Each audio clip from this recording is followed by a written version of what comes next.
but I'm here. How is your day today?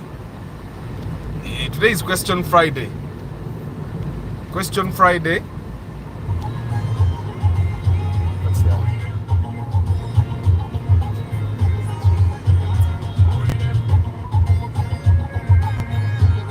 Mwasuze mutia.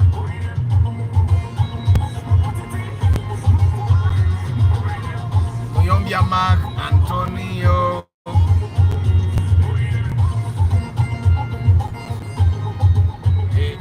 Today I may have an inspection tugenda nonya ndoza RAV4 2002 model. Imoroka je tugenda okunonya. I'm not sure yet. Today, at these days I know that say I'm coming tomorrow and they don't turn up, so I'm waiting to see if this person turns up. But if it turns up, we're going to do an inspection. I'm not available next week up to like Wednesday for inspections. I'm only available from Thursday. So for the people that want to do inspections, you may have to hold off until Thursday to buy your dream car. Then Tunda Trackers. Broadcast almost everyone will start from this point. So Tunda Trackers, I have a tracker that is voice activated, the one that you can call and listen to the people in the car, listen to what they are saying. That one is 450k. Then I have one that's not voice activated. That one you just control your car in all the other ways. That one is still 350,000. Yeah, basically, posing the Adam, mitwala abidi mugumu. Mitwala abidi mugumu. Now, it's understandable for you to want to buy a cheap alarm. Alarm is really cheap. I remember when I tell abantu umuntu alarm, and he drove and he went to Entebbe. Wagende Entebbe, abakoma alarm ne yekuba ngeroza asobola vuga emmotoka nge bibi naga natuka ku northern bypass. Northern bypass naga omanyi afa yangotereze alarm eno emazeeke and then where is a technician, and the technician went and fixed that problem. And from then I decided that I'm not going to sell people cheap alarms. Ida kati alarms data alarm nga original, because waone alarm okuba anti ziri mu grade nga brand yemu nengira ziri mu grade. I think the capacitors type ya capacitor je bakozesa yetero kubeera different, but ziba mu grade kat now nze mbatera mu grade ya alarm eri ennungi. Antonio Random Things, Mugalasi Joshua Mixed Farm, Valerian Serunkuma, Wabuyi Nelson, Richard Luanga. Good morning, everyone. I have a budget of 7 million. Which car can you recommend me to buy? Because I have to drive back up to 7 million. I don't know, mommy. I could be there yesterday. I in 8 million. At 7 million, you're literally going to be buying. But at 7 million. At 7 million, you can get a Primo, the old model, Tijakuba Super. At 7 million, you can get Karibu, Kaldina, G2ring, Chikumi, Chibina, Ipsam, Gaia, Starlet, Nebula Glanza, 7 million. You can get a bad Vitz. You can get a Vitz that is not good. 7 million. And by the way, all those cars will have work for you to do, but they will be drivable. 7 million. But I 7 million today. Today is Question Friday, guys. If I've forgotten the type of car that you think he can buy, now emotoka zenjogera kozo izo zogamente kuvuga paka kuwulira bubi. Waliwo emotoka ezimu ngo jjajivuga nayo tojjajivuga paka kuwulira bubi ngejja kufanga tonnawulira bubi. Golf 4, Golf 3, Polo 6, C200 ezo zonna osobola zifuna million 7 ente ojja kweyagala. 7 million osobola ofuna ka Subaru Impreza buli obukadde. 7 million osobola okufuna Forest eri enkadde ngeri mu nnamba era nkadde. Naye bw'oba ogula emmoroka ezo Subaru, try to buy the non-turbo versions, the non-turbo models. But I also nange sinaraba yo Subaru ezo nkadde nga nnungi. I don't know why. Obate ziwangala buwangazi. Gwe va ku simu. Bantu bobo ina relative nga avuga piki. Bwabanga ayagala okwogera ku simu. Mugamba asooka parking ebbali ayogere ku simu. Kuba sebo olaba fa ab'emmoloka esimu ojogerako ng'ovuga kata kufuna bizibu. Kati imagine a person that is both his hands are supposed to be here all the time and then he's on phone. Might not make sense. Moroka chiri milioni musanvu endala. Today's question Friday nzina mu bibuuzo. Question Friday 7 million nonye moroko yozo ku milioni musanvu na inoza. Kali bali banguza double cabin ku milioni 8. Waliwo missed chances ze tutunulira n'oyogerako lugaba nange Uganda gimisinga nnyo. Okitegera bali banguze moroka double cabin pickup L200 nga nungi engine yali nungi bode nga CMB eri awo kale chase yali muko obuntu ningi double koleka 7 million 8 million I mean yali alemedde ku million na twageza ko bageri nga fitukule musanvu n'agaana and but at 8 million I would have sold it like 13 or 15. Okitegera million musanvu mwe bantu which might sinana moroka progress genda bi by the way josobola ofuna ku million musanvu nga eri ku kubo endala zonna sinazira bazingambe ezo musanvu sina moroka actually osobola ofuna 10 yiyo girabye ate yenyirira eya million musanvu shuwa diro ba mukaga musanvu kwate batali muntu ayina moroka yenga nungi najiguza less than 7 million yenga yagisaamu mmeka okitegeera nchano nye moroka ze million musanvu. Guys, you can contribute omwami ono tumwe ku magezi kubaga ayagala gula moroka ya million musanvu akoye ekigere 7 million. What car can you buy? 7 million for the guys that have bought cars at 7 million? Don't think of a Spacio. You can't get a good Spacio at 7 million. Guba mukisa nyo gokufuna a Spacio ya million omusanvu. 7 million. We bought a new one like that one at 7. Yeah. Bantu for the love of kazi yagadde banna. Naye kati oginoonya wogijjanga tolabawo. You can buy a Mark II Musota. It won't be the best, but it will be okay. Anti ndabi Mark II Grand. Ne Mark II Grand osobola gifunanga yingini yayo nfu. Mark II Musota Alteza tosobola Alteza zijatandikira million nga 10-12 awo.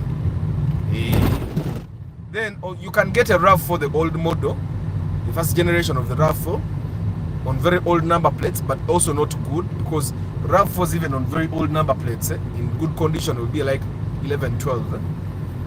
What other car at 7 million? What other car at 7 million? Sidagiraba bana okujja ko 10 eri borabe moroka ya million musanvu nga tuvuga ku bala kuno otugambe nti abaye njirabe eyo musanvu yiyo bwogiraba ngamba ati atha yiye eyo musanvu ogibuuse nenga zo million musanvu ofuna piki bili ezikozeeko noziwa abaana ne bali reportinga sente kati eyo nuwe tuyiseeko mugirabe eri million nga 13 awo kali eri ku UNR olw'obulungi bwayo olaba ku katerios naye akosobola okufuna katerios ako million nga musanvu n'obonaabona bwobo obusinga ate mulaba bumeka ku bbala olaba bumeka 7 million naye nga mwasuze mutya bantu bange.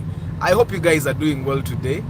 We are trying to find cars of 7 million naye moroka za million omusanvu zikyalabika but a long time ago when I had just like bought my first car 7 million was a lot of money for cars. And those days, a new car was like 13 million.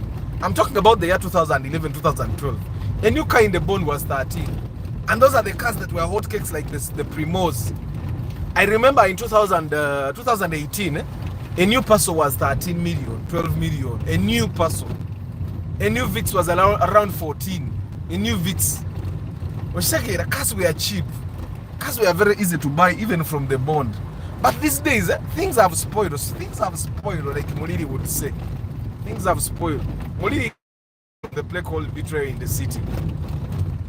Yeah. Moliri is one of those characters that has very wrong English. Instead of saying better late than never, Moliri would say better never than late. Now you're asking yourself, why are we passing this way? We are dodging jam. These access roads, the government should work on them. They help reduce on the pressure on the other main roads. You know, access road government yali badde bukola akola ko ne mutuyamba yambako. because pressure eri ku main roads eri ebeera nnene naye kati abantu baba bayitaayita mu bukubo bwe buti even the jam will reduce. Kana kakubo kati waliwo kagwa wali ku bypass era bali abasinga bamuka bagenda bagwe ku bypass wali yambuka ebukoto osegeera. But anyway, you guys, today's question Friday, you can ask anything. If I don't have the answer, someone near us has an answer. We have an automotive engineer, Mugalasi Joshua. What the Katayagala Ingira farming. Nenga, he's an automotive engineer. Ne one will work a garage in Badenonia, and Moroccan, just over of a million of Mosambi. That's a joke. This Nazia garage. Is Nazia. Kind of the Moroccan, and a baby being end of Ita. Saga. Toze Moroccan no jano ogwa mugazi. Muno obukubo babukole. Atende kubo libaligenda kuwanga because line emyala on both sides. Actually omusajja yali anguza double cabin namusanga mu kitundu wano yali ngaakola plumbing. Double cabin nagisanga bagiparkinze na wano. Najimpa nendeka wane yange nenvuga mu double cabin nensoka. Waliwo n'ogwo motoka. Isn't that the Camry? Either Camry oba Chesa kandabe. Avante naye nga neyo million musanvu osobola okugifuna. What other car 7 million. CRV Honda yiri wali mu kagaraji eyo osobola ogifuna. CRV Honda Ipsam ne Suzuki Escudo. Kati katutandisa okufuluma Toyota because za Toyota ezofuna million musanvu zirayikanga ezibeddeyo. Mpozi simanyi waliwo listings endala.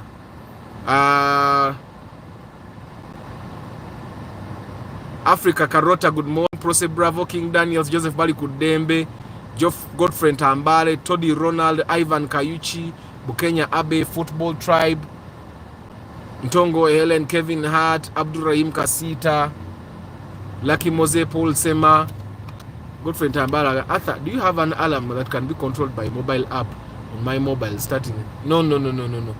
That's the tracker. King Daniels, good morning.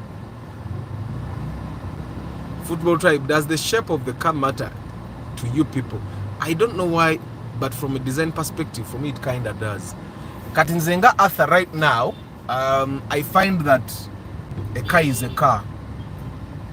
So Katinzenga Arthur, I don't think the shape matters. I don't think. Of course, there are shapes I don't like, but that wouldn't influence me. I think majority of the time, if I were buying a car, I'd be influenced by the practicality of the car. Does it fulfill what I want it to fulfill? Does it help me do the job I want to do? Does it get me to my destinations? As long as the car fulfills that. And of course, then there's another thing we are thinking about as we buy cars. We also think about fuel consumption. If also the fuel consumption works out for me, then definitely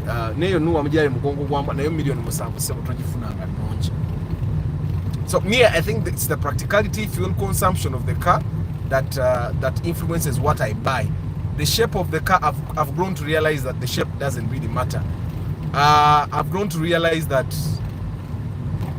customer ekora byoyagala ndana bireke mukitegera I've realized waliwo ebintu bye tugira mwe nade njagala banyumize gulo n'amabani munnange gulo ngambako wengena nagenze gula maziga ebitano mugategeddaga ag'ebitano agabeera mu chupa ngenze gula maziga nga ag'ebitano nyingira kuduuka gakikaze kisibya nyashi si ng'ebintu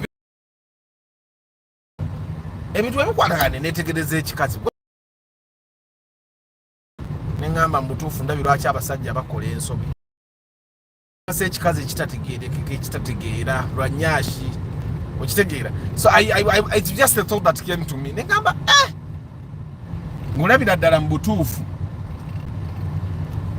abatakola nsobi nga bagiraagira nga batuusa okuwasa basajja ddala yagendereza nnyo ekoze ensobi nyashi kintu si kyekirungi ekiri awo ekoze ensobi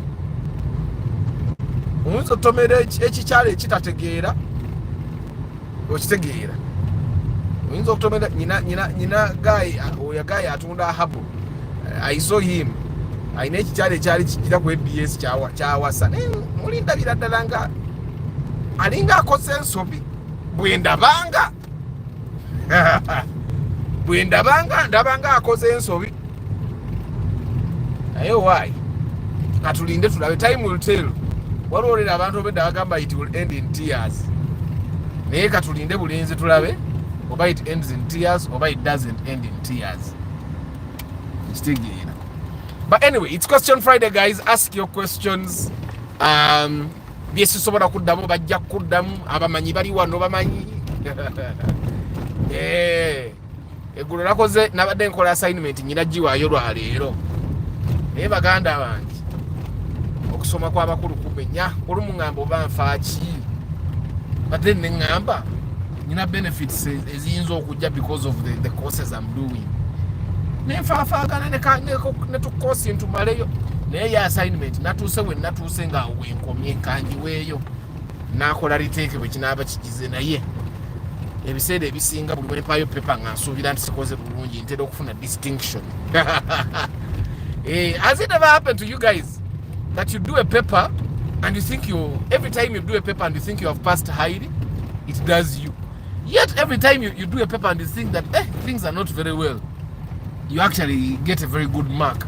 So for me, that happens to me. It happens that most of the times when I think the paper has done me, I end up getting a very good mark. So this paper, I put in a lot of my effort, but I find that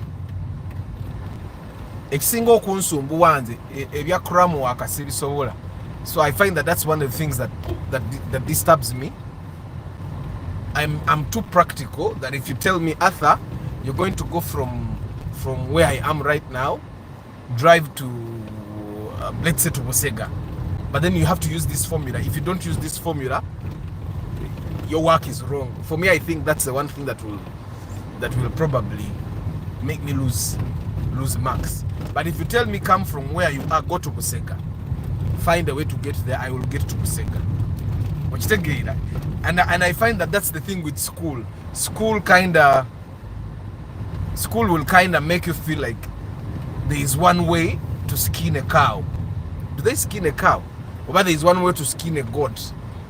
Like if you don't skin it that way, you are wrong. Yet there are plenty of ways that you can decide to take off an inch of skin at a go. But the conventional way that people skin goats is they take the entire skin off at once. You get it?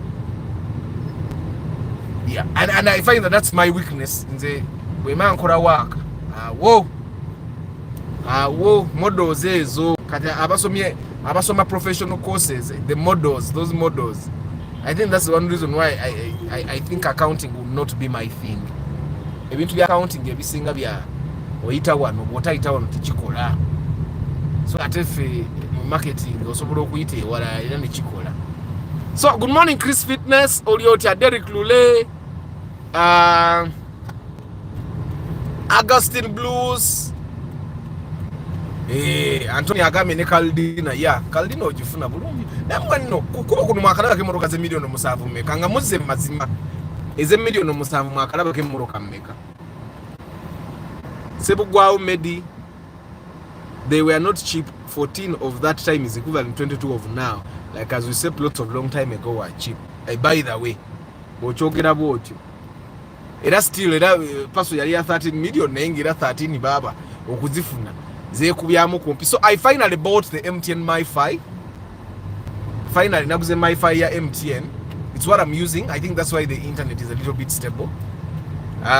Someone that I helped inspect a car some time back, young number, that MiFis are made for internet. So the internet where you use MiFis is faster than the internet of phone. That's why I'm using the MiFi. Good morning, Council Patrick Asiku. Arthur, vaku motoka z'abantu. Tewali motoka ya 7 million okujjako nga nvundu. Augustine, motoka ze million musanvu gyeziri. Ng'ate simbi. Saba 10 million musanvu erina kuba nnungi. Teba mpya naye erina kuba nnungi. Hey. Moses says, good morning. Chris Fitness, shape doesn't matter if the car ticks other boxes. Exactly. Yeah, I find that personally, I think the shabola motoka kasite motoka ekola kyenjagala sibola nnyo. But njagala to say the same thing about you cannot say shape does not matter. You can't. can't. And that's why I normally say that for women that don't have nyash and they have a husband that is there for them, ngayaguma, that woman should handle that man very well. So, because I try nyash tagumikikako. 7 million you can get a bad Subaru. Exactly. After when buying a car, what is the immediate service one should do? You should do engine service. And okay, if you buy an old car, for example, Garcia CVT, sumula karangse ya engine, bozaka timba, bazeo, baiwemu oil mpya, oil filter mpya, then osumule karangse ya gearbox, bozaka timba, ochuse hydraulic. That's for automatic cars, not CVT. That's normally something that I normally do when I buy a used car. Njoza akatimba ka engine, njoza akatimba ka gearbox, a automatic. Nente kam ne manyant gearbox oil nze mwetandikide engine oil kugabali fresh na akatimba kali fresh, because sometimes the engines blow, nenga te blowing because it would blow, nenge blowing because oil tatoka because akatimba kali kachafu. Is there Ipsum of 1500cc? No. Which new models? Which year new models have? 2000, starting 2009. They have Valvematic. Good morning, Isaac. Christopher Kohath, good morning. What's the minimum budget for a Mark II Grand in good condition? I would say, if you want a Mark II Grand, have 12 million. If you find one that is below 12 million, you can see it's your money, you save it. But I would recommend that you have about 12 million on you. Nyashe koze senso bika blaza. Ochirabye mbadde manyiza enze kachira nade ngamba mama bani wano. Ngena nga umanya abachala na kubuza okay, she looked good. Yeche chibuzo che ninga, this is not the question to ask now. Ne mugambe no wansi byabadde bi making sense. Na nge ebirala bo bigattagatta sensitive ayo. Okitegeera. Kubange no wansi amazima. Yabadde asibye ebintu era kyovolaba. Kyovolaba abasajja bwogwa ku mukazi ng'amanya okwepackaging. Bwogwa ku mukazi ng'amanya okupackaging. Kabaka weddemu. Abewa mwetoba akoko bakolera buli kimu kikolera abewaabwe. N'ogwa ku mukazi ng'apackaging. Yeah. Oba owedde obanga abavuzi ba Subaru anti buli kasente kafuna akateeka mu Subaru. Nina 4 million kibina oba 10 and musota jiriketo jajjifuna ku million nya okujango ofuna eri ayina muyingi ni mbongo gwambwe enyo nya amafuta sigara ku 10 atena zote zijja banungi. I'm telling you, a car of 4 million right now is like a car of 2 million. Then you would be even lucky to get a car of 4 million with a functioning engine. You'll get to know that brain and character is more important in a relationship. Ngomazo kutomera. Mark, man. Me have seen why lwaki abasajja bakola ensobi. My lord, I wonder. Nade kuduka ngangula amazzi. Nenga nkiraba. Kalate kankubulire. Osobola okusanga omuntu nga the nyash is okay, even the face is okay, even the nga ne wano mu kifuba wali okay, ne ono ne face yadde tebigatta, ne mu kifuba tewagatta, nga nyash kudda wansi ye wagatta naye nga baba osobola okukola ensobi. Basajja banange.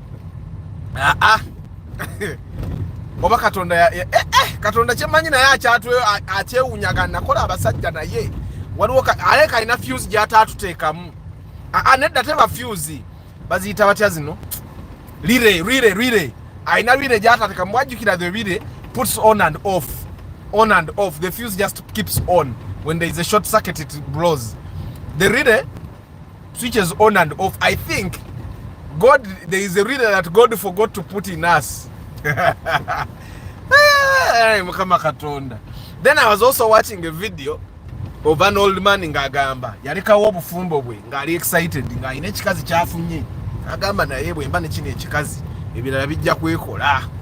n'abaana bange ndibalabangako ku weekend mbuna divorcinga mukazi we n'agenda n'awasa kiri ekikyala atuuka ng'awasiza ekikyala kiri ate agenda olaba byebimu n'oli gwe yalekawo nakakakati luli nali mpulira biki okitegeera nga gaaya ali mugamba mwe temukola ensobi yeemu gye nnakola kuba tebirina makulu excitement ebaawo naye terina gyekutwala.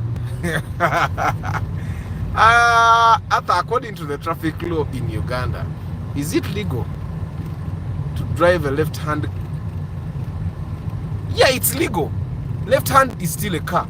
As long you know back on a kasina akaraga abantu it's a left hand drive car. Which say but you can drive your left hand. It's still a car. It's legal. Just make sure we know back on a sigine raga your car is left hand. So that abantu bakola and so we.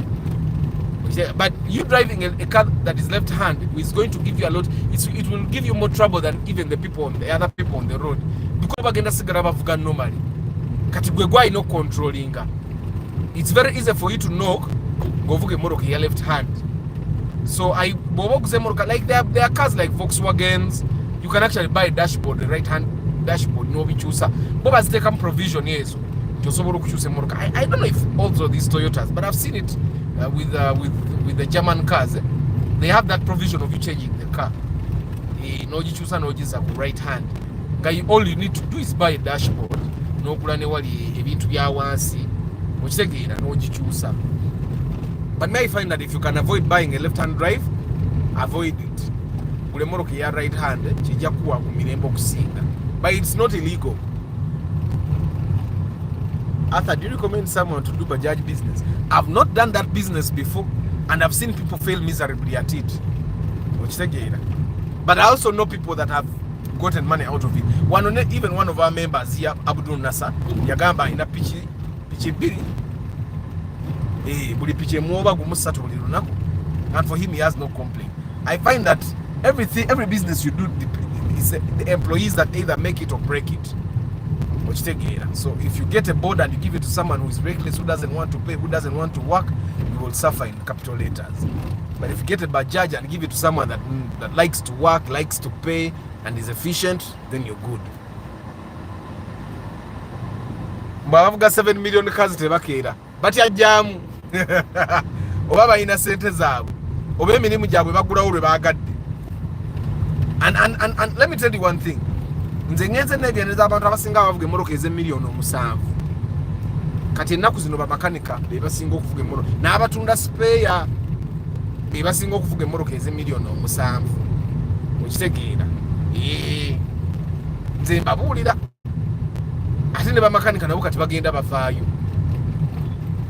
ate oba ne boosanga bano the traders aba batunda emmoroka babroker ng'avuga emmoroka emiliyoni 7 abamwavu bana abasuubuzi bennyini ku sente bakyasuubula mmoroka za layisi kuba zimenya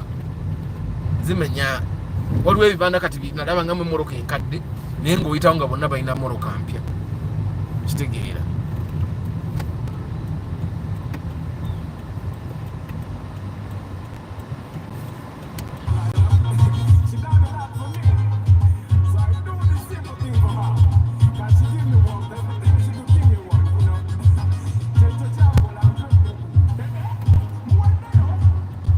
After someone always stay in a location of poor roads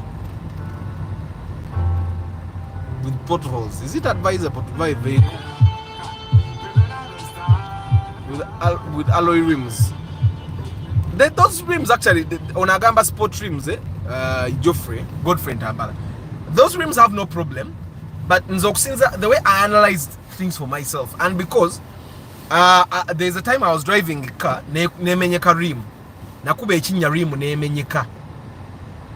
So that's why I even took those rims off of my Corolla. Eda Corolla yankati ina ordinary rims. Why? Those alloy rims, or those sport rims, they are prone to breaking. Which take it. So, but they have no problem as long as you drive properly. So me, I found that if you're going to be driving those sport rims or those alloy rims, you have to drive very carefully. So and it doesn't get a problem. I also find that the normal rims, the steel rims, they can even be repaired. Kako kalivini exive unayojifuna ku million musanvu neyo Pajero mujirabye naye Pajero bogenda kubona abona in capital letters kati space omujiraba U80 milioni 10 12 zembabulira. But me, I find that it's not worth the money. It's not. Okujango olio sanza at ali mukizibu nakuwa even below 10. But those things, they have high resale value. Nenda kulega ndoza, nenda kulega. It only makes sense again.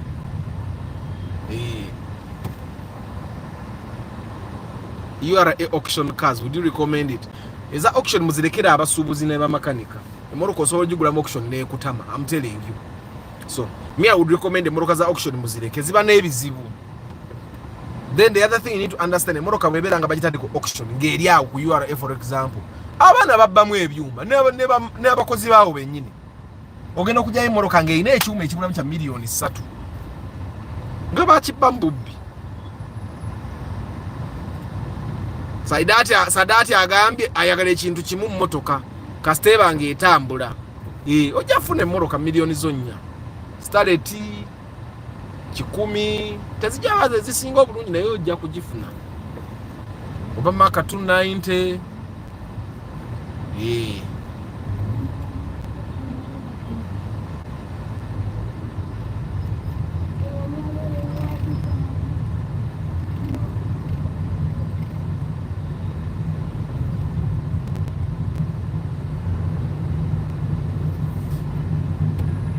Katumula bakalika rawu mold modo nkamanyo solo kafuna million musanvu. But me, I don't recommend you buy that car. Nengo osobola ogenda n'ogigula golonze sigenda naawe. Nze si inspecting abantu rawu mold modo. Kube emoroka ekutama n'owiranga buli muntu yagenda naawe ogigula tuyagala na mutunula kwa rawu mold modo. Rawu mold modo eringa mukazi alina nnyashi nga talina magezi. Otukaga binyasho bitunulako bwoti nga tebimeke.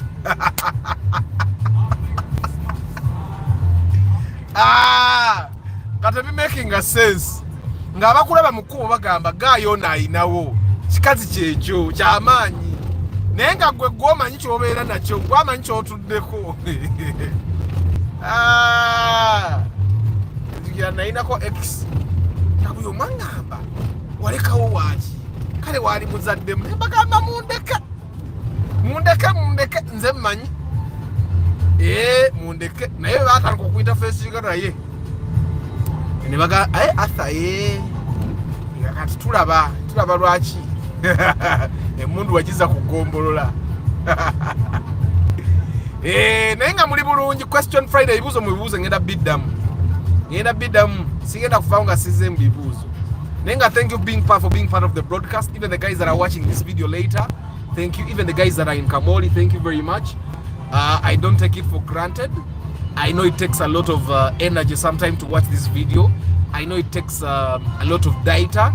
I know it takes a lot of battery for your phone, and I know it takes your time. But thank you very much and I hope it's worth it.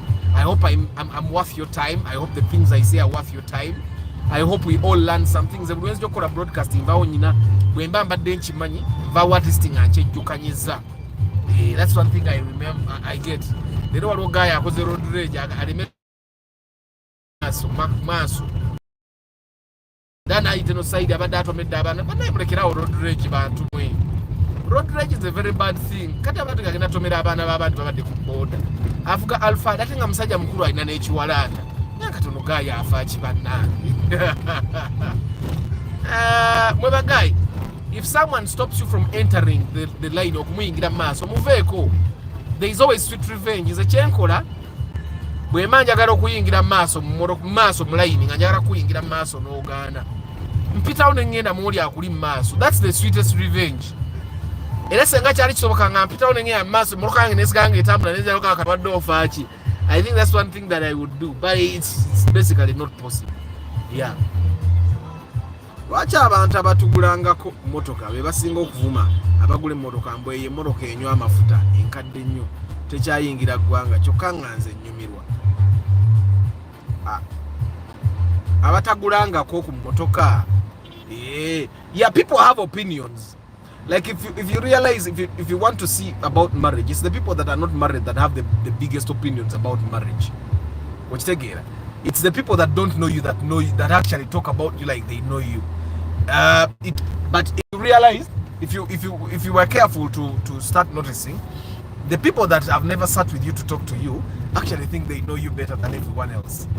Which again, era wobasanga bakwogerako buba abamanyi bagamba abantu oyo ayina empisa embi bichi. Which again, because they don't know who you are.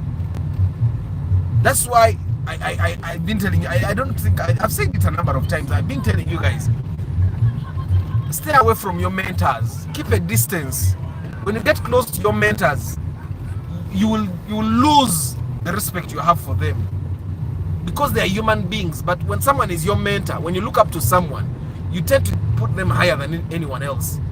Otera okulowooza nti omuntu oyo mulungi okusinga abalala, amanyi byakola okusinga abalala, naye ng'ate ebiseera ebisinga kapere naye, just nti aba alina kye yakola ekyakukolako impression n'otandika okumutwalira waggulu. Me, I've gotten close to some of my mentors, and then I thought to myself, okay, I don't know what I was thinking.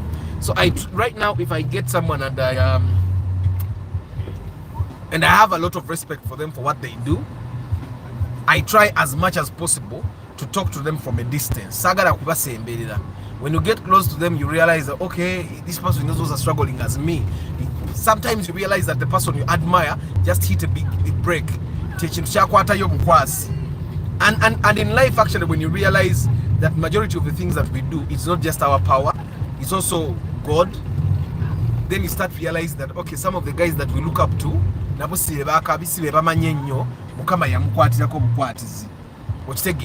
so I think that's the thing that happens with cars. From a distance, atera nnyo okulaba ebintu ebiri negative okusinga ebiri positive. And that's why abantu abalala amagezi abaga emotoka togigula enywannyo emotoka okitegera, because ali from a distance takibeeranga mukko, tamanyi lwaki abantu basigala bavuga emotoka eyo wadde enywa. I'll give you an example. People still drive Ipsams because Ipsam yemu ku motoka ezitafa ne weeba nfa ogivuga n'ogenda embalala nodda. Nfunze navugako Kaldina for example, erimu engine yemu ne Ipsam, navugako Kaldina nenva embalala nentuuka e Kampala nga temuli oyiro, ne bateekamu oyiro nenziramu nenvuga. Okitegeera so kati osanga omuntu ng'avuga Ipsam kye nga weebu nga tomanyi lwaki akivuga, naye ng'ensonga emugisa Ipsam kye yeeyo. It literally doesn't die. So Augustine Blues, I think the opinions of people that don't know you sound first much more than those of the people that know you. Which again, omuntu atakumanya ayogera ng'akumanya okusinga ataakumanyi. Because once someone actually starts knowing you, they start knowing your struggles, which again, and then they start realizing that, okay, this person is actually not that bad. And then the people that talk very well about you, sometimes they talk very well about you because they don't know you. Sometimes when they get close to you, then they'll realize you're not the best person. Which again, you're not the best person. That's why sometimes when you get someone nakugumira, go who's an yeah. Which again, when I reach like at campus, I used to have a temper. Of course I worked on my temper. Right now it's China temper, but I used to have a very bad temper. And I think the temper was partly empowered by the guys that trained us. The directors used to have a lot of temper, and it seemed like it was okay for them to have tempers. So now we attend the kibumuntu ina temper, everyone tolerates the temper. Utandika temper is okay, nenga temper is not fine. So I used to have a very bad temper. And at that time, we were still dating with Mama Aban. And I kept asking her, why are you with me? And then she kept saying, but I see you have a good heart, you're a good person, blah, blah, blah, all those things that someone says when they want you. Kati, I would ask myself, because it's an Nari name and I had a very bad temper. I was impatient. These are things that with time you realize that, okay, now I think I should grow up. And then with time I started growing up, temper nekendera, nabedanga neka pressure between nakolanga pressure yo nekendera, nentandika okwata ebintu mpola mpola. That's why sometimes the people that I've inspected cars for, olumu transfer yebe eruddeyo, nonkubiranga oyo akanegamba ojakimala. Already we have clauses in our agreements that transfer weegaana akudiza sente zo zonna. So now, but you can't say that within a week transfer eganye. Say transfer weegaana myezi 5, awusobola okugamba transfer yagaana apa sente zange. but in a week 2 weeks transfer sobola okuba ng'oli yasaze wagikola empolampola aleme gaba nyonguzi otegera, and still you have the car. That's why I normally tell you guys, emotoka ezo muziteekemu tracking devices okitegeera. Emotoka yo the tracking device is your way of protecting your investment, because your car is an investment okitegeera. Mujje mumuwagire Friday night live ate anagamba samukolera kalango. So you guys, I had a temper to the extent I used to ask Mama, but that time she wasn't Mama Urban. We were dating. I was asking her, why are you with me? I felt like she was too patient with me. But I think that's because she got close to me. Abantu abatandi kumpi. Bo, they see that burning rage. And I think with time I just grew up. Nintunga sichaina temper which kanyongere ko maso katono natukanga sichaina temper nintukanga more patient. In the past I was intolerant to loss ngebintu bya bwenkola loss mpulira bubi nnyo, but now losses have become part of me. Sichazitya je kansome comment za mbanange mbasibule. Arthur, who is the owner of Garden City Kampala? Facebook news says business is totally down. That place was always full. Yeah, it's down. Ebintu bya Garden City bya bay. Kati abantu bavu. Rent wa bay, kitegeza n'ebintu bifuka bya bay. I don't know who the owner is. There is also Nyash made in China nowadays. Your guy I know he needs medication, he's depressed. Aliwa yenna. After how much kilometers one deserves to change ATF? ATF you can drive your car paka bojituna nga tokyusiza. But normally wobogula automatic cars, I recommend boboguze moroka automatic. Olunaku lwogiguze boza katimba ka gearbox, boza katimba ka engine. Aho ne bovuga paka. Ani boza katimba batekema hydraulic ompya. Okitegeera. After not all women of Nyasha are stupid. Sigamenti all of them process. Just ngambye nti abamu. Okitegeera. Era ngambye because of Nyash abasajja bakola ensobi naye sigamye nti abakazi bonna balina Nyash tebategeera. Morning papa, I wanted to buy a Noah 2004 naye sijagala. How do you see if I go for 50% Noah 2008? Yeah, osobola okwewola. Ateka tugoba ofuna million 3 buli mwezi osobola okwewola. Naye lwaki tokunganyiza sente zo bwe bana akole motoka bagenda kwongera mu million 2 ku 3. Soko kunganye sente owereze ddala lumu ogende mu bondi ogule motoka lumu. Good morning Tom Sange.